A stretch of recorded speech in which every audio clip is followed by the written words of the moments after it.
اعوذ باللہ من الشیطان الرجیم، بسم اللہ الرحمن الرحیم۔ ایم ایس نیوز HD5 کی ناظرین السلام علیکم۔ امید ہے کہ آپ لوگ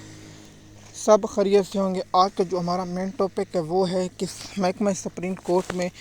پاکستان کے مشہور سیاستدان اور پاکستان کے جوکر سیاستدان شیخ رشید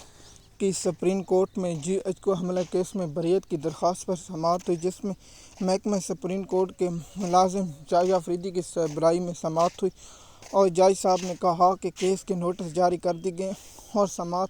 2 ہفتوں کے لیے ملتوی کر دی گئی ہے یا 1 ہفتے کے لیے، اس کی بات ابھی مجھے کنفرم نہیں ہوئی کیونکہ جیسے معلومات ہے، کیونکہ آپ لوگوں کو میں نے پہلے بتایا تھا کہ آپ لوگوں کو یہ معلوم ہوگا کہ شیخ رشید صاحب پاکستان تحریک انصاف کے ساتھ تھے جب اسے اغوا کیا گیا، اس پر تشدد کیا گیا، جس پر چلہ کہتے کٹا گیا اور اس لیے اسے PTI سیاست سے ریٹائرمنٹ لی اور پھر آزاد امیدوار لڑے اور PTI اور شیخ رشید نے جب انٹرویو دیا تو بہت ہی منیب فروخ کے ساتھ دیا اور بہت سی، اور شیخ رشید نے جو انداز تھے وہ اس نے بتایا وہ کاغذوں کو چھیڑا تھا جس سے وہ سمجھا جائے کہ وہ، اور جس طرح عثمان ڈار صاحب کے ساتھ ہوا ہے، جو صداقت عباسی کے ساتھ ہوئے، وہ پاکستان کی تاریخ اور علی اوان جیسے شخص کے ساتھ جو ہے پاکستان کی تاریخ میں یاد رکھا جائے گا کہ ان لوگوں کے ساتھ جو ظلم و ستم ہوا، اور پاکستان کی غلیظ انسان، شیطان انسان جو کہتا تھا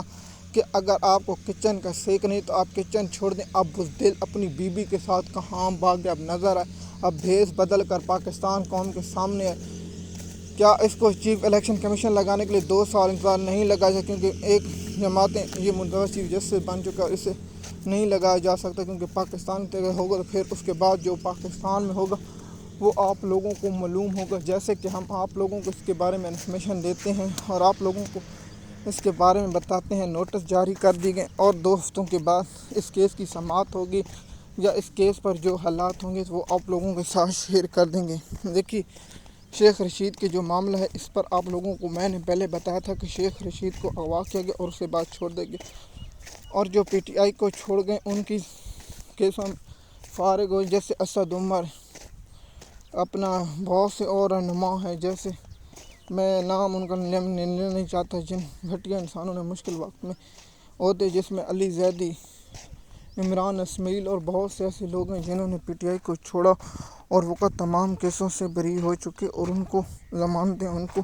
کیسوں سے فارغ کیا، اور جن لوگوں نے PTI کے ساتھ تھوڑا سا بھی ہمدردی دکھائی ان پر کیس تھا، جیسے شیخ رشید، اور میں فواد چودھری پر پہلے ہی ولاگ بنا چکا ہوں۔ آپ کو مزید معلومات کے لیے ہمارے چینل پر رہیں تاکہ آپ کو انفارمیشن وقت پر وقت ملتی رہے۔ شکریہ۔